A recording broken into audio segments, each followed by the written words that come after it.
All right. According to the latest reports, those big, bad one percenters who supposedly hoard all the nation's wealth, they're facing tough times, too. In fact, only 17% of the nation's pre-tax income actually goes to the 1%, debunking everything Occupy Wall Street protesters have been griping about. Take that.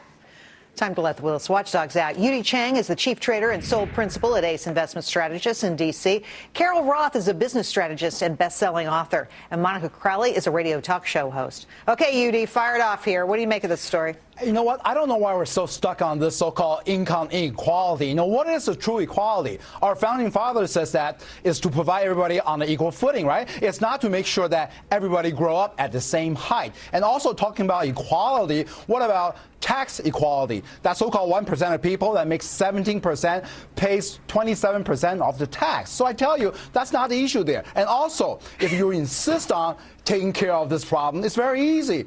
Income inequalities actually comes from its direct result of economic growth. So let's just wish we go into recession or a bigger depression, then we can take care of it, right? Monica, you know, if you know anything about how income works in this country, the more you make, the more volatile your income really is because you have a lot of it in the markets, you invest, so it goes up and down a lot more than other people's. So we're surprised why? Nobody should be surprised by this. And exactly right. I mean, the 1% are the greatest risk takers in this economy. They're the job creators. But you're right. They're also the biggest investors. So when the market goes up, they do disproportionately better. But when it goes down, they do disproportionately worse.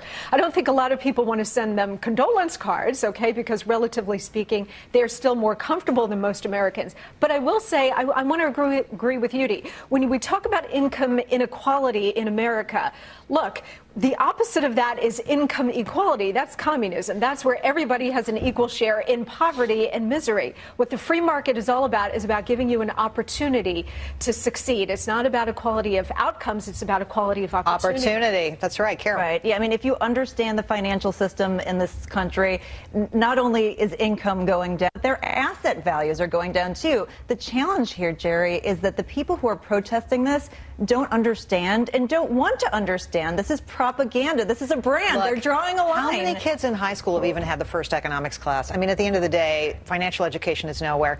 Okay, we've got another story we want to do. Fear of a big, bad government edging towards record levels in the U.S. Everybody's up in arms. According to Gallup, the majority of Democrats and Republicans alike are most concerned about the threat of big government more than they're concerned about big labor or big business. Monica. So if you're in the Obama White House tonight or sitting at the top levels of the Obama campaign, you ought to be very worried about those numbers because this administration, Democrats in Congress, have made their livelihoods, their political livelihoods on expanding the size of government, expanding dependency to the greatest extent possible in an unprecedented way by this president. What you see is the rise of the Tea Party to confront that. And now you see 64% say no more big government. Carol. Yes, so big is good for goals, for Christmas presents. I would even argue for hair, Jerry, but it's not good for government. Me too. And I think that this is just one of those situations that's gotten way out of control. It's kind of like that Winchester Mystery House in California. They just keep adding on to it, but it doesn't go anywhere. And that's just crazy, and crazy is kind of scary. Yu-Dee, is it crazy?